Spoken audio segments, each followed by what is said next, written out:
La neutralisation acido-basique, comme son nom l'indique, est une réaction qui implique un acide et une base pour produire une substance neutre. Depuis que tu es tout petit, tu connais une réaction de neutralisation acido-basique et tu l'as souvent expérimentée à partir de la garderie. La fameuse réaction entre le vinaigre et le bicarbonate de soude, dont on voit un exemple ici. Si on regarde la réaction mise en cause, on va comprendre pourquoi on peut faire le fameux volcan avec ces deux éléments simples qu'on retrouve dans nos cuisines. Donc, dans cette réaction, on a du vinaigre. C'est un nom usuel, mais en fait, c'est une solution aqueuse contenant de l'acide acétique. Donc, l'acide acétique est en petite quantité à l'intérieur de l'eau pour former notre vinaigre. En général, on a une concentration de 6% d'acide acétique dans le vinaigre blanc qu'on utilise à la maison. Donc, notre acide acétique, CH3COOH, plus du bicarbonate de soude, NaHCO3, qui se dissocie pour former de l'eau, de l'acétate de sodium, donc CH3COONA, et du CO2. Dans cette réaction-là, quel serait l'élément responsable de notre effervescence pour faire notre fameux volcan? Évidemment, c'est le CO2. C'est le gaz qui a été produit à l'intérieur de notre réaction de neutralisation impliquant l'acide acétique et le bicarbonate de soude. Dans le cours vidéo, on voit que c'est bien du CO2 qui a été produit. Donc, ils font la neutralisation et ils vont récolter le gaz qui a été produit. Et en le versant sur les chandelles, on voit que les chandelles s'éteignent. Le CO2, c'est une des propriétés de ce gaz-là, d'empêcher la combustion. C'est d'ailleurs pourquoi on l'utilise dans certains extincteurs. Cette réaction de neutralisation-là est par contre un cas particulier parce qu'elle contient des carbonates. On verra un petit peu plus tard qu'est-ce que ça implique. Mais on va commencer par regarder la réaction de base. Donc, on a un acide plus une base qui va donner un sel et de l'eau. Donc, tu vois, il n'y a pas de CO2 dans la réaction de base. Pour pouvoir reconnaître une neutralisation acido-basique, il faut d'abord être capable de reconnaître un acide et une base. Ça, c'est des choses que tu as déjà vues. Les acides sont des substances corrosives qui s'attaquent aux métaux. On les reconnaît en laboratoire parce qu'ils rougissent le papier tournesol bleu et qu'ils ont un pH inférieur à 7. Donc, parmi les formules chimiques, comment on va faire pour reconnaître un acide? Bien, il commence par un hydrogène, donc par H, qui contient un ion H+. Voici quelques exemples d'acides couramment utilisés. Donc, on a le HCl, qui est vraiment celui-là qu'on utilise le plus souvent en laboratoire, l'acide chlorhydrique. On a le H2SO4, qui est l'acide sulfurique, le HNO3, qui est l'acide nitrique, le HF, l'acide fluorhydrique. Les bases, pour leur part, sont des substances qui sont visqueuses, qui ont la capacité de dissoudre les graisses. Elles bleuissent le papier tournesol rouge et ont un pH supérieur à 7. Parmi les formules chimiques, on les reconnaît parce qu'elles finissent par OH. Donc, voici quelques exemples de bases courantes. NaOH, qui est celle la plus utilisée, donc l'hydroxyde de sodium. On a le LiOH, l'hydroxyde de lithium, le KOH, qui est l'hydroxyde de potassium, le CaOH2, donc le dihydroxyde de calcium. Je te propose un premier exercice. J'ai fait une liste de 10 réactions chimiques. Identifie les réactions qui sont des neutralisations parmi celles-ci. Donc, dans notre liste, on avait le numéro 1, le numéro 3, le numéro 4, le numéro 6, le numéro 10, qui étaient des réactions de neutralisation acido-basique.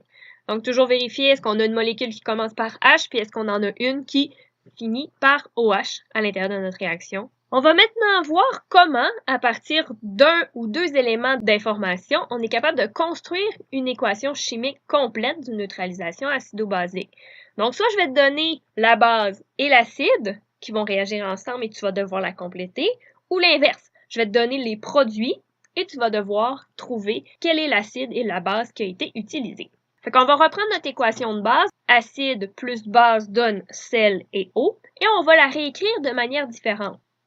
On sait que notre acide commence par un H. Fait qu'on va écrire HA pour acide, plus BOH pour notre base, parce qu'on sait qu'on se termine par OH. Et notre sel va donc être un mélange de l'élément acide plus l'élément basique, donc AB, plus HOH, parce qu'on a une molécule d'eau qui est formée à toutes les fois qu'on a une neutralisation acido-basique. Donc, tu te souviens qu'un sel est formé à partir d'un métal et d'un non-métal. Dans le cas de la neutralisation acido-basique, le métal vient de la base et le non-métal vient de l'acide. Ils se combinent ensemble pour former notre sel. Si on regarde un premier exemple assez classique, donc on a le HCl plus le NaOH, va se combiner ensemble pour donner HOH, une molécule d'eau, plus du NaCl.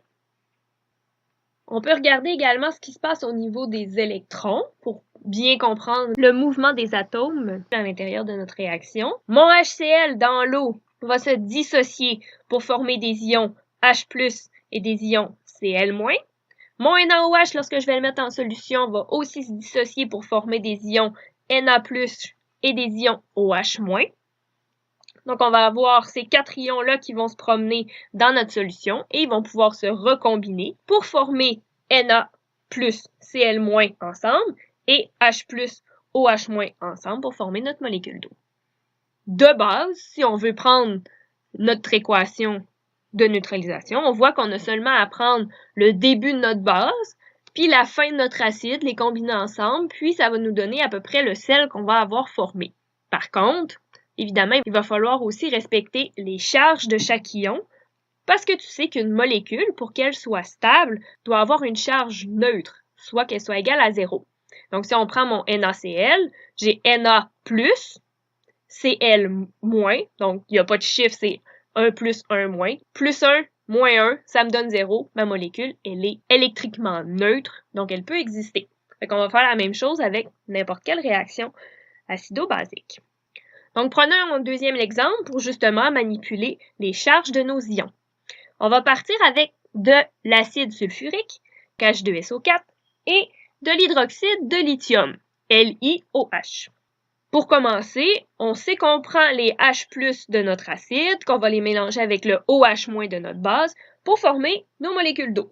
Le début, la fin de nos deux réactifs, ils sont déjà utilisés. Il nous reste le SO4 et le Li qu'on va pouvoir combiner ensemble pour faire notre sel. Qu'on doit trouver, ça va être quoi la charge de nos deux ions? On va aller chercher la charge du lithium directement dans le tableau périodique. Il est où le lithium dans le tableau périodique? Il appartient à la première famille. Et on sait que dans la première famille, la charge de cet ion-là, elle est plus 1. Donc le lithium, il est plus 1. Pour le SO4, ça c'est un ion polyatomique. On ne peut pas aller directement dans le tableau périodique. Il faut plutôt se référer à un document de référence, une charte qui se retrouve dans vos manuels qui ressemble un peu à cette liste-là. Donc si je regarde dans la liste, SO4, je vois qu'il est chargé moins 2. J'ai Li plus 1 et SO4 moins 2. On sait que pour avoir une molécule stable, je te le répète, il faut avoir une charge nette égale à 0. J'ai plus 1 moins 2. Si je fais la somme des deux, ça me donne moins 1. Pas égal à 0. Qu'est-ce que je fais pour partir de moins 1 puis de me rendre à 0? Il faut que j'ajoute 1. Quel ion a une charge de plus 1? C'est mon lithium. Donc, je sais que ça va me prendre 2 lithium combiné avec mon SO4 moins 2 pour avoir une charge de 0. Lorsqu'on construit les molécules, on sait que c'est toujours les métaux en premier et les non-métaux par la suite. Li2, parce que j'en ai mis 2. SO4 va terminer notre réaction. Li2SO4 va être le sel produit lors de cette neutralisation acido-basique. Il nous reste à ajouter l'eau, parce qu'on sait qu'elle est toujours produite dans ce type de réaction. La dernière étape, évidemment, il faut balancer notre équation. Donc, si tu ne te souviens pas comment faire, tu peux te référer aux vidéos sur le balancement d'équation. La réaction balancée de cette équation-là va être H2SO4 plus 2 LiOH va nous donner Li2SO4 plus 2 H2O. On fait un troisième exemple ensemble. Donc, cette fois-ci, j'ai du trihydroxyde de fer avec du chromate de dihydrogène. On a notre base, on a notre acide qui vont se neutraliser pour donner quel sel? C'est ce qu'on va voir ensemble. On détermine la charge de nos ions qui vont entrer dans la composition du sel, soit le Fe et le CrO4. Le Fe, si on regarde dans le tableau périodique, on se rend compte que le fer peut être soit plus 2, soit plus 3, selon le cas. Fait que comment je vais savoir lequel que je dois prendre? Bien, on va regarder notre molécule de base. Donc, notre base dans la réaction, FeOH3. À partir de là, je suis capable de déterminer quelle est la charge de mon Fe. On sait que le OH, il est chargé -1. Ça, tu peux aller le voir dans la charte des ions polyatomiques. Si j'en ai 3 des OH, je sais donc que je vais avoir -3 de charge pour cette partie-là de ma molécule. Et pour que ma molécule soit stable, je dois toujours être égal à 0. Donc, j'ai -3. Pour égal à 0, je dois ajouter +3. Donc, la charge du fer va être +3. Pour le CrO4, je regarde dans ma charte et je vois que l'ion chromate est chargé -2. Donc, on a Fe plus 3 et CrO4 -2. Pour rendre la molécule électriquement neutre, quand c'est pas évident comme tout à l'heure, donc on avait 1, 2, on faisait x2, dans ce cas-ci, on va multiplier en croisée. Donc, pour trouver notre sel. Donc, la charge de mon ion négatif va devenir la quantité de mon ion positif et la charge de mon ion positif va devenir la quantité de mon ion négatif. Ici, mon ion positif, c'est le fer, donc Fe. Je vais prendre la charge de mon ion négatif, qui est -2. Donc, je vais avoir 2 Fe. Fe2. Et la même chose pour le CrO4. Je prends la charge de mon ion positif. Ça devient 3. Donc, mon sel produit, c'est le Fe2. CrO4. 3. Donc, si je réécris mon équation de neutralisation balancée, va me donner 2 FeOH3 plus 3 H2CrO4 va me donner 1 Fe2CrO4 3 plus 6 H2O. On peut également faire le processus inverse avec notre exemple numéro 4. On va partir de la formule du sel pour trouver quel est l'acide, quelle est la base qui a été utilisée.